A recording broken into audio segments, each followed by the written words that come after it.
Magandang araw po sa inyong lahat. Welcome po sa panibagong video natin dito sa Makapili TV.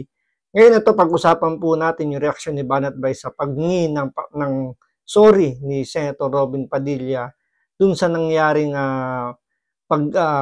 yung pinakakalat ng mga netizen na nagluta drip daw si Mariel Rodriguez sa Senado dun sa loob ng opisina ni Senator Robin Padilla. So dito, ipapakita ni Banat Bay na kung paano siya humanga rito kay Senator Robin Padilla dahil nga sa ginawa niyang aksyon dito sa nangyaring issue na to. So panoorin po natin. Natin to ha, napaka-importante nito kasi meron tayong isang babanatang abogadong bobo dito eh. Sorry si Senador Robin Padilla sa mga kapwa niya senador kaugnay ng kontrobersyal na drip session sa Senado ng kanyang misis na si Mariel Rodriguez. Nasa frontline ng balitang yan si Mean Los Baños. Hindi na mauulit. Ito ang pangako ni Senator Robin Hood Padilla sa mga kasamahan at katrabaho sa Senado sa kontrobersyal na pagpapadrip session ng kanyang misis na si Mariel Rodriguez Padilla sa loob ng opisina niya sa Senado noong February 19. Sa sulat ni Padilla kay Senate President Mig Zubiri, humingi siya ng paumanhin sa naidulot umanong panggagambala ng issue sa liderato ng Senado. Alam mo, ang ganda nito ah. Dito mo talaga makikita na etong mamang to, si Robin Padilla, talagang payak ang puso, ika nga. Bakit to? Tandaan ninyo, number 1 ito sa Senado. Don't tell me, dinaya na naman to. Wala siya sa kapangyarihan, ha? Hindi ho dinaya yan. Pero alam mo kasi, sa totoo lang, pag siya umakyat noon sa entablado, talaga nga naman grabe ang tao. Alam nyo, ilang beses ko na nakita ho ito. Pag siya umakyat nun talagang grabe. In other words, malakas sobra sa tao. Sobrang lakas dito sa tao. Kung iba yan, umakyat na yun sa bungbunan nila. Madami pala akong viewers. Sisira ako na lahat. Diba? Ganon, yung mga ibang vlogger. O kaya naman pag politiko ka, madaming boto ko, kaya lahat gagawin ko na kahit mali-mali. Dami ay kumpe. Maganda yung punto rito ni Banat Bay kasi may mga ganyang klaseng tao nga naman, especially doon sa mga vloggers na mataas yung kanilang mga views, na umaakit sa ulo na yung nila, yung kanilang yabang. Kumbaga, lumulutang na sila, umaangat na masyado yung paa nila sa lupa. So, same thing dito sa mga politiko na, yun nga, sabi nga niya na tulad ni Senator Robin Padilla na nag-number 1 sa Senado sa nakarang eleksyon, na pwede niyang isipin na nag-number 1 siya sa pagiging senador, so pwede niyang gawin lahat. Pwede niyang, kumbaga parang entitled na siya. Pero yun nga, nabilib si Banat Bay rito kay Senator Robin Padilla dahil humingi siya ng paumanhin. Despite na hindi naman siya yung dapat humingi dahil, or hindi niya dapat humingi ng sorry dahil wala naman silang ginawang mali or masama doon sa loob ng Senado.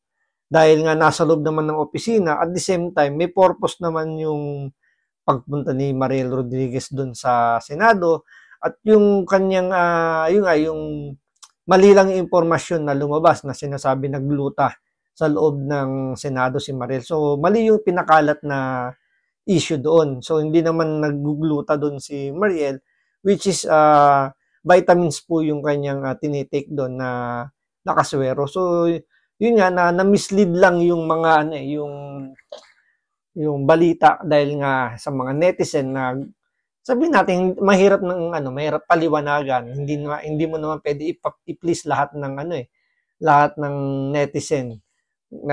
So parang lumalabas sila ay mayroon silang karapatan or meron silang rights na ihayag kung anong gusto nilang sabihin dahil nga nasa demokrasyang bansa tayo. Buong pera ng Pilipinas nasa akin na. Kahit maging tambalos-los ako, okay lang. Di ba ganun eh? Pero si Robin hindi. Kahit alam niyang number 1 siya, sorry siya. Pasensya na dahil paumanin kung ito'y nadulot ng kagambalaan sa liderato ng... Isipin mo, wala naman siya dapat ikasorry. Hindi naman siya siya yung gumawa. Anak ng wedding naman, oh. Napaka-OA ng mga Pilipino. Oh, tapos, hindi naman siya ang gumawa. Wala namang illegal, walang mali, wala namang pera ng taong bayan na nagamit. And yet, napakapayak ng puso niya at sinabi niyang, sorry, pasensya na kung nagambala ko ang takbuhin ng Senado. Yan ang tunay na lalaki. Kasi tandaan ninyo ha, ang tunay na lalaki ay hindi yung tapang-tapangan, ng bubugbog ng asawa, ng bababae. Hindi ho yan ang tunay na lalaki. Ang tunay na lalaki, kayang harapin ang pagkakamali, lalo na sa publiko. Yung mga taong hindi marunong tumanggap ng pagkakamali, hindi ho yan tunay na lalaki. Ang tawag ho dyan. Totoo po yun. Mas maganda na po yung, yun nga, na humihingi ng paumanhin. Yung, kung nagkamali ka, sa tingin mo nagkamali ka or dinidemand ng ibang tao yung apology mo na pwede mo naman ibigay para lang matapos na yung issue. Ibinigay mo, yun yung mas kahanga-hanga. Kesa doon sa mga taong, sabi nga ni Banat Bay na hindi marunong humingi ng paumanhin dahil nga masyado nang mataas yung tingin sa sarili na masyado na entitled. Yung masyado na entitled na feeling niya hindi na siya pwedeng magkamali. So, kaya nga pinipraise niya rito si Senator Robin Padilla na yun nga na wala naman silang nilabag, wala naman silang ginamit na pondo ng bayan. Pero yun nga, still humingi pa rin si Senator Robin Padilla ng paumanhin sa Senado. Binabae. Hindi, joke lang. Sorry naman! Gagalit na naman si Mocha. Banat Bay, huwag ko na inano yung mga ano. Tama naman, totoo naman. Mali. Nadulas lang sa bandang dulo. Nadapa. Sa naidulot umanong panggagambala ng issue sa liderato ng Senado. Ganyan din ang tono sa liham niya sa Senate Sergeant at Arms. Gayat pa ni Padilla, hindi nila ipinagwawalang bahala ang mga umiiral na patakaran sa Senado. Nagpadala rin siya ng apology letter sa Senate Medical at... Kita mo, lahat hiningan niya ng sorry. Oh. Hindi niya na kailangan humingi ng sorry, honestly. Eto, nakakabilib tumaman to. Humingi ng sorry sa Senate Sergeant at Arms. Humingi pa kahit doon sa opisina nung nung Director for Medical and Dentist ng Senate. Dental Bureau. Pati kay Senadora Nancy Binay na chairman ng Senate Committee on Ethics and Privileges. Nagkomento ni... Tingnan mo, isipin mo pati kay Binay na epal-epal, na inggit sa kaputian at kagandahan ni Mariel. Sa lahat naman na magkokomento. Grabe ka naman, Banat Bay, na kumakasabi mo nainggit si Senator Binay, si Nancy Binay. Kinumpara mo pa yung kulay ni Mariel kay Binay. Huwag naman sanang ganoon. Hindi, joke lang naman yung kay Banat Bay. Joke lang naman yun. Pero yun nga, kasi parang dapat hindi na pinapansin yan ng mga senador eh.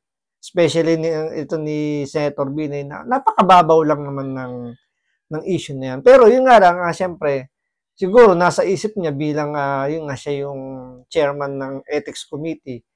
Baka naman mapulaan siya na sabihin hindi niya ginagawa yung kanyang trabaho dahil kailangan niya pa rin namang kailangan pa rin naman niyang busisiin kung talagang may nalabag or kailangan lang sabihin natin pakitang tao na at least siya kumikilos siya, ginagampanan niya yung kanyang posisyon bilang nasa ethics ng Senado para sabihin man lang niya na nagpa-function yung kanyang posisyon sa Senado. So siguro ad hominem lang naman siguro yung ginawa dito ni Banat Bay. Ikaw pa talaga? Ang kapal ng mukha mo! Gusto mong sponsor na lang kitas? Pakikiusap ko kay Doc Eric Icon Clinic. Sponsoron ka ng gluta. Pero may issue dyan ha, may issue dyan. Mamaya, easy. Hindi ho gluta ha. Sabi ko nga vitamin C eh. Ethics and Privileges. Nagkomento nitong Biyernes si Binay na nakakabahala ang IV procedure ni Mariel na walang abiso mula sa Senate Clinic. Tila Kailangan pa talaga mag-abiso niya sa... Hindi naman siya senador. Ano bang pakialam ng... Isipin mo kung ginamit niya yung Senate Clinic. Tapos yung asawa... si Maganda yung punto doon ni Banat Bay. Mas malaking issue kung ginamit ni Mariel yung Senate clinic kasi doon mapupulaan na sasabihin na ginamit na yung pondo ng taong bayan na hindi naman senador itong si Mariel Rodriguez. So parang pwedeng palabasin na ang entitled lang sa serbisyo ng Senate clinic, dapat yung mga senador lang, yung mga empleyado lang ng Senado. So mas mapupulaan doon. 'Di ba? Mas maganda na yung hindi na ginamit ni Mariel yung Senate clinic. At least yung walang pera ng taong bayan yung nagamit doon. So medyo ligtas po, mas safe pang yun yung ginawa ni Mariel kaysa nga naman gamitin yung Senate clinic. So abangan pa po natin sa mga susunod na video kung ano pa yung mangyayari dito sa issue na to ng pinalalabas nilang nagluta drip daw to si Mariel Rodriguez Padilla sa loob ng Senado. So maraming salamat po. Ingat po kayo parate.